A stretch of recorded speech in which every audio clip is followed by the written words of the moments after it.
Welcome back. We have just seen Carissa Moore progress through directly to the quarterfinals here at the Target Maui Pro, and now the pressure is on Courtney Conlogue, who is in second position on the Jeep leaderboard. She's up against Johanne Defay and Nikki Van Dijk in what should be an amazing clash. Beautiful conditions on offer here. Day 9 of the event window, our first day of competition. Ronnie Blakey joined by a former Championship Tour competitor, Rosie Hodge. You look at these scenarios and it's just so close and just a hair separating these two ladies, but Carissa has definitely made it that much harder for Courtney Conlogue to clinch her first world title. But Johanne Defay, she's been on a tear. She advanced directly through this round 3.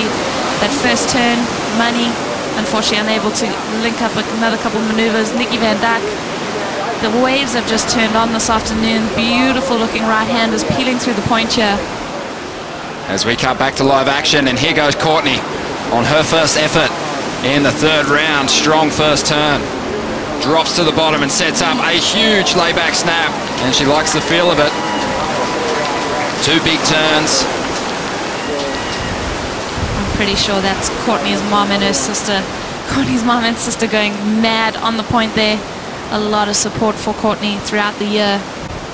Nikki Van Dijk just managing a 2.83, Johanne Defay a 3.83, and here's the replay of the 23-year-old's first ride.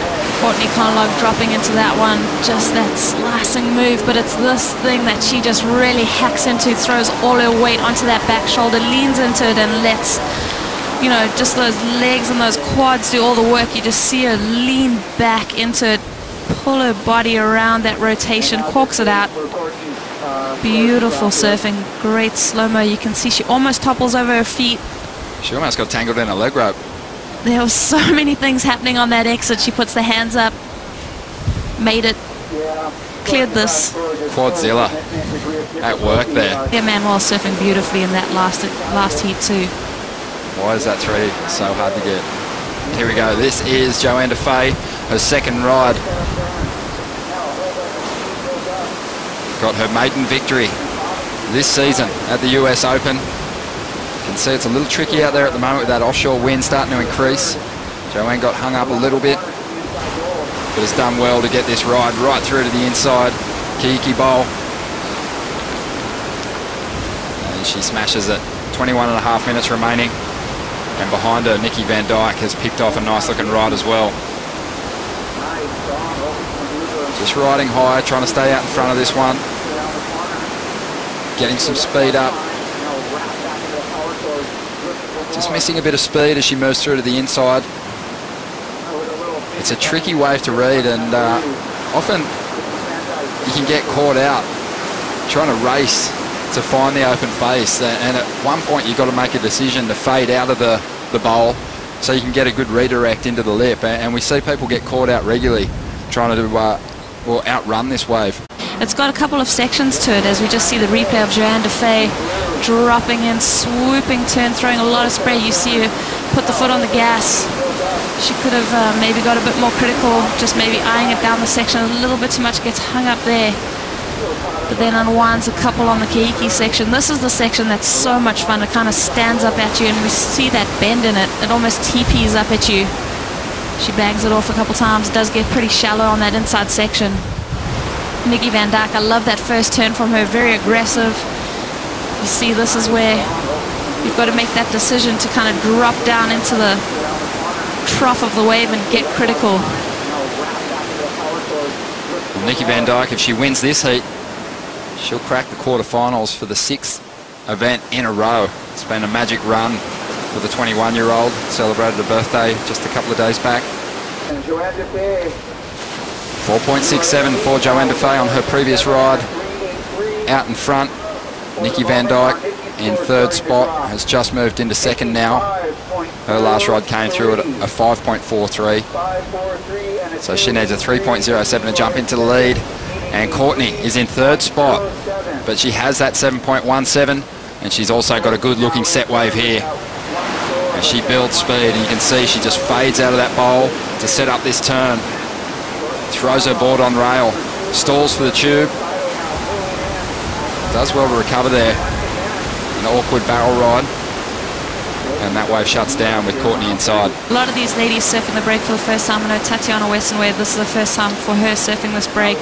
But Courtney Conlogue, you see that line that she draws, she drops down into the bottom, tags that section, and then like you mentioned, pulls up high, reads that really well, and then tucks into that section and it just clamps down on her. A great CT career already for Courtney.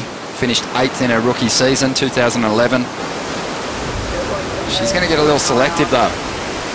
And Courtney in third priority is going to swoop and try and improve her lead by bettering a 5.03.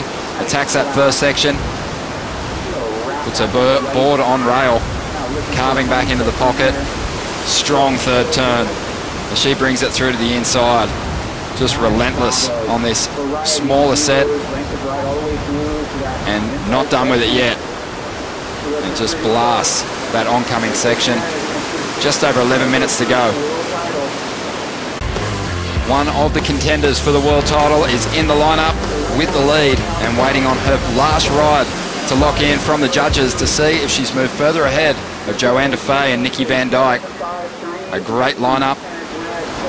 And here's the replay of that previous ride. Courtney Conlogue dipping into a medium-sized wave, slashes that back. You see the carry through of the speed, just maintaining that position in the pocket.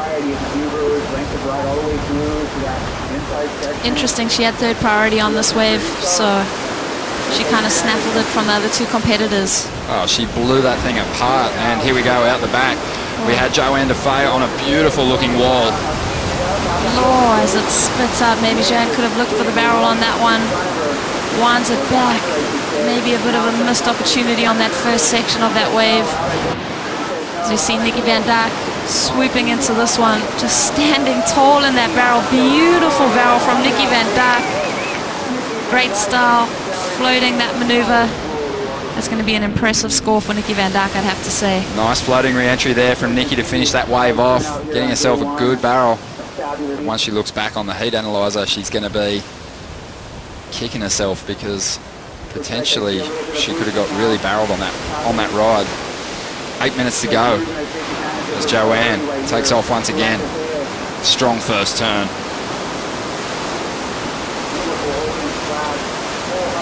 And gets her board up on top of the roof of that wave for a moment.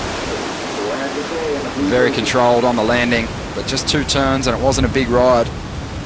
So I'm not sure how that wave is going to factor into this heat, but just on 7.5 minutes to go and all of our competitors getting plenty of opportunities in this heat. We have had a couple of slow ones throughout the day. A great line through the tube as the wave bent back in towards the cave. Nikki chose her exit beautifully. Yeah, you watch the composure from Nikki. She eyes it out, stands tall and just tucks under that one. Just beautiful positioning in that barrel. Rides it out clean and able to just unleash this floating maneuver right in front of Johanne Defay, who was on the corner of our screen. There she is. See that slow roll, the stall with the arm, riding high so she gets a lot of speed and just stays tight in that pocket. Glorious. How's these conditions?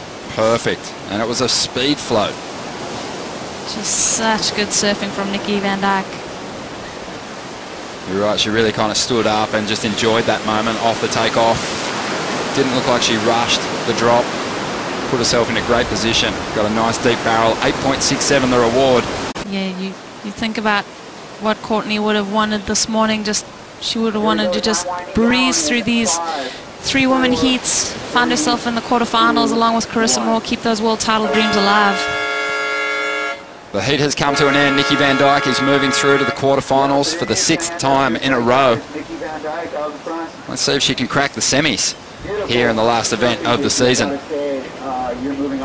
Courtney looking a little frustrated there without the opportunity, but she took a gamble on a medium-sized wave. She got the job done, but put herself out of position for the bigger set that rolled in.